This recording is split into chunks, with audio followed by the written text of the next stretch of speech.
Olá pessoal, bom dia, tudo bem com vocês? Hoje a gente vai falar um pouquinho, discutir um pouquinho sobre a dor e o pesadelo dos clientes e dos hospitais. Chama-se Protocolo de Manchester. O Protocolo de Manchester ele foi criado em 94 lá na cidade de Manchester pelo Dr. Kevin Jones. E o protocolo ele visava otimizar o tempo, né, de atendimento do paciente dentro de uma unidade de emergência. No Brasil, esse protocolo começou a ser gerenciado pela Associação Brasileira de Urgência, né? E ele tem umas características importantes, que são as identificações por cores. Então, o vermelho significa que é um atendimento de urgência mesmo, é uma emergência com risco à vida, então ele tem tempo zero de espera. A cor laranja é a cor que você tem, é uma emergência, então você tem um tempo de espera de 10 minutos. A cor amarela é urgente, então até 1 hora. Pouco urgente é verde, que é até 2 horas. E a não urgente, que é azul. Qual que é a reflexão que a gente pode ter sobre essa questão? Para o hospital, é muito bom você ter o protocolo de Manchester adotado, porque ele vai te dar uma fluidez no atendimento. Mas, ao mesmo tempo que ele é um caso de sucesso para a gestão do atendimento do hospital, ele pode ser um caso de fracasso na experiência do usuário. A maioria dos casos de pronto-socorro, a gente sabe que são atendimentos de pequenos casos que às vezes não são urgentes. E a pessoa procura porque simplesmente ou não consegue marcar um médico numa na rede credenciada ou no SUS, e ela precisa do atendimento médico. Ela está com uma dor de cabeça persistente, uma náusea pontual, e ela quer resolver aquela situação. Então ela procura o hospital. A maioria dos casos, febre, dor de cabeça, uma dor muscular, um caso específico, né, de baixa gravidade, ele poderia ser plenamente atendido na rede de atenção básica, né? Tanto na marcação de consulta quanto uma unidade básica de saúde, sem precisar de fazer isso, né? De recorrer ao hospital, que é o que todo mundo bate muito na tecla, né? Todo mundo procura hospital sem necessidade. E muitas vezes é aquela síndrome do atestado médico, né? As pessoas vão no hospital para fazer um atestado médico para não trabalhar, né? Não adianta, isso é uma realidade brasileira. E isso acaba comprometendo muito, e muito mesmo, a fluidez do hospital. Então, o protocolo de Manchester é exatamente para isso. O grande problema no Brasil é que os hospitais, quando eles adotam o protocolo de Manchester, durante os primeiros meses, eles são extremamente orientativos com relação aos prazos de atendimento. E depois de um tempo, eles simplesmente esquecem, depois de fazer a triagem, né, que o protocolo de Manchester preconiza a triagem, eles simplesmente classificam o atendimento, né? Então, você vai lá, recebe uma etiqueta, por exemplo, branca, azul, verde, e a pessoa espera 4, 5 horas. E ela não é informada sobre esse prazo, né? Depois de um tempo, o pessoal acaba esquecendo realmente de orientar o paciente sobre o nível de sua situação de saúde e sobre a expectativa sua de atendimento. Eu acho que isso é um fator muito controverso, né, na jornada do usuário. Porque se você deixa de informar um tempo de atendimento, a pessoa cria expectativas que ela vai ser atendida rápido. E a maioria dos chamados PTs dos pacientes vem desse problema. Então a gente não consegue melhorar a jornada do usuário se a gente não fizer o dever de casa, que é todas as vezes que o paciente se submete a uma triagem, ele é informado com relação ao tempo de atendimento correto dele. Então isso gera um desconforto muito grande. E a maioria dos hospitais, eles são estruturados em seu pronto-socorro com poucas vagas de sala de espera, e a maioria dessas salas de espera são extremamente desconfortáveis, e os hospitais não pensam numa logística separada, né, para aqueles atendimentos da cor azul, né, que é até 4 horas. Você dificilmente vê uma triagem de hospital com uma área separada para cor azul, onde você tem uma máquina de café, uma máquina de snacks, ou água para fornecer para a pessoa enquanto ela espera o atendimento, e consultórios específicos para aquela situação. Alguns hospitais têm essa jornada muito bem feita, mas a grande maioria, principalmente os filantrópicos, eles não conseguem fazer isso. E até mesmo grandes hospitais, né?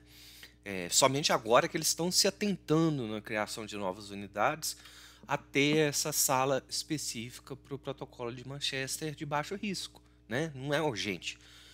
E isso acaba acarretando, como eu digo, uma pouca resolutividade da sensação do paciente de ser atendido com qualidade, e gera uma cadeia de desinformação muito grande na área de saúde. A primeira cadeia de desinformação que acontece é dentro do próprio... O hospital tem os dados, mas os planos de saúde, ou o SUS, eles desconhecem essa percepção do protocolo de Manchester no ponto de vista organizacional. Alguns hospitais, por exemplo, eles sequer têm sistemas informatizados para fazer uma triagem no paciente, né? Para definir o tempo de espera. E com hospitais pequenos, menos de 50 leitos, isso é quase um problema crônico. E a maioria dos hospitais pequenos e médios portes, 100, 300 leitos, eles têm uma insatisfação do público muito alta, exatamente por causa desses prazos de atendimento. Se ele conseguir avisar para o beneficiário, para a pessoa que está ali procurando, os prazos de atendimento, ele conseguiria ter uma jornada do usuário melhor. Isso é um ponto. E só que ele não faz isso na prática, né? Ele esquece. Ele faz isso durante o processo que ele está iniciando o protocolo de Manchester. E depois ele esquece. E deixa o paciente vendo outras pessoas passando na frente dele. E muitas vezes o paciente não entende por quê, porque isso não foi avisado para ele, né? Isso é a pior sensação do mundo, é você estar sentado numa cadeira de um pronto-socorro, vendo gente ser atendido antes de você, né? E você não entender por que isso está acontecendo. Eu já tive experiências muito desagradáveis de tempo de demora, mas eu conheci o fluxo do protocolo de Manchester, mas eu vi muitas pessoas brigando com o médico, com a enfermeira, para ser atendido porque ele estava passando mal, e na verdade ele queria simplesmente um atestado, estava com uma febre, uma coisa que poderia ser resolvida numa consulta em consultório. E isso gera um problema muito grande.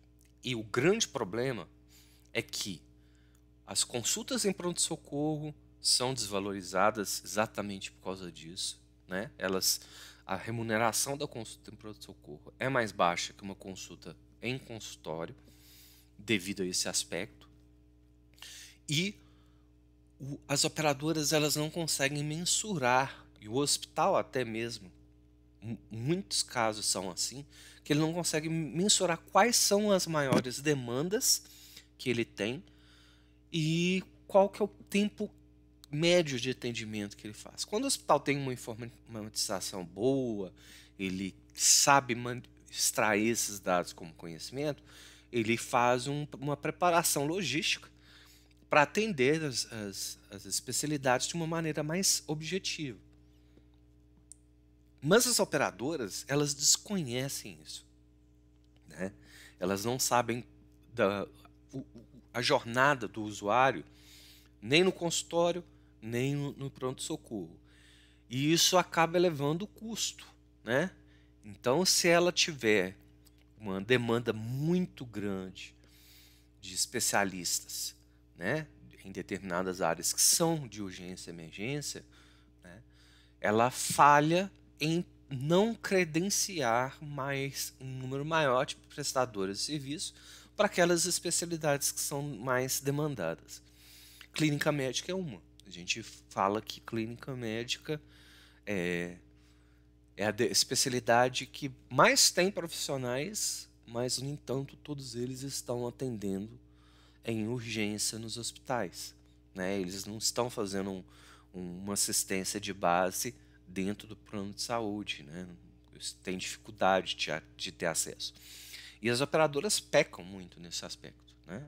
Tanto a operadora quanto o SUS, eles têm dificuldade de mensurar esses dados e apontar, né, juntamente com toda a rede assistencial, junto com os médicos, com as associações de classe,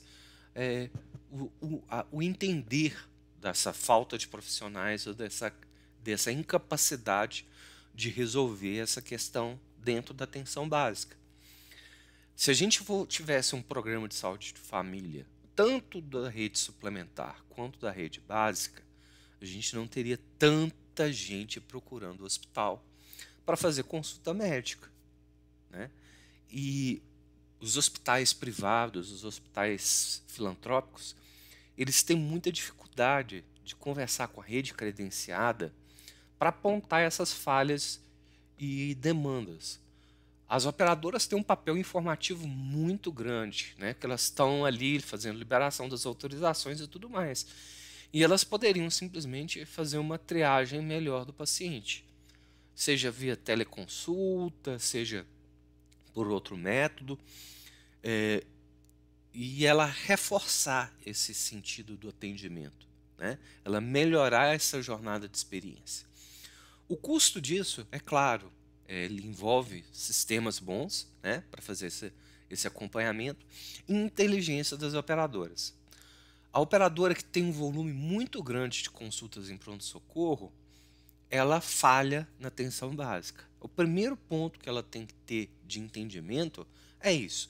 Se eu atendo muitas urgências em pronto-socorro, se os meus beneficiários procuram mais o pronto-socorro do que as clínicas que eu tenho credenciadas, é porque eu estou falhando no processo de credenciamento, de avaliação do médico, de resolutividade do médico, e eu preciso de criar uma estrutura de pagamento diferente da que a gente tem, né? As consultas em pronto-socorro são baratas, né? Isso é lógico. Algumas até não têm, a grande maioria não tem coparticipação nos planos de saúde. Então o cara simplesmente sabe que ele não vai coparticipar quando ele for no pronto-socorro, então ele prefere ir lá para o pronto-socorro.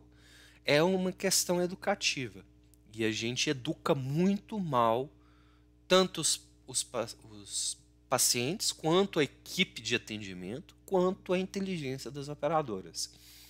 E essa falha crônica, ela é basicamente não é do sistema em si.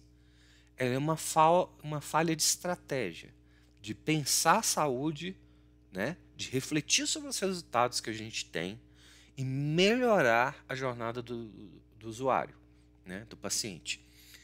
Eu acredito que a gente ainda tem um longo caminho de discussão sobre isso. Isso não vai ser resolvido com 5, 10, 15 pesquisas de mercado. E os problemas estão que os gestores, eles preferem lidar com essa falha que é causada por eles mesmos, do que melhorar a sua rede credenciada ou aumentar o suporte clínico para os hospitais. Então isso gera o desconforto para o paciente, uma quantidade enorme de insatisfação e reclamações, tanto junto aos hospitais quanto às operadoras. E é o que eu sempre falo, a jornada do usuário, ela tem que ser importante em qualquer plano de saúde, né? A jornada de experiência do usuário no hospital, numa clínica de plano de saúde, num atendimento de urgência, ele tem que ser muito bem conduzido, né? E você não tem que deixar claras as regras o tempo todo e falar sempre para o beneficiário.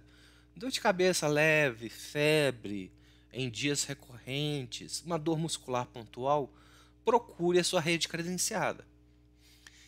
E se você observar que você está tendo uma fila de espera muito grande para agendar consultas dentro dessas especialidades, clínica médica, ortopedia, né, neurologia, significa que você não está credenciando corretamente, né? E isso é um outro ponto, um outro aspecto que a gente precisa de debater também, e é tema de alguns dos próximos vídeos que a gente vai disponibilizar para vocês. Eu espero que esse tema desperte a reflexão de vocês. Não existe resposta pronta, o que existe é educação. E essa educação tem que ser feita pelas operadoras e pelos hospitais, né? É educação não só do médico, da equipe de atendimento, da parte de inteligência do negócio da operadora, e ele precisa de ser feito urgentemente. O paciente é o foco da atenção em todos os casos, né? O beneficiário do plano de saúde ou o paciente do SUS, ele tem que ser a razão de existir do sistema de saúde. E ele não pode ter experiências ruins, porque isso acaba gerando a sensação de que as coisas não funcionam, né? O SUS não funciona, por exemplo, porque você demora 3 meses para fazer uma consulta, né? Exatamente porque é mal estabelecido esse diálogo com os beneficiários. Então isso é muito importante ser discutido e refletido quase que diariamente. Eu espero que vocês tenham gostado da reflexão de hoje. Um bom dia, um bom trabalho para todo mundo. Clique no joinha, se inscreva no canal e compartilhe as nossas ideias e trocas de experiências aqui. E postem também o que vocês gostariam de que eu falasse ou comentasse. Tá ok? Um bom dia para todos. Até mais.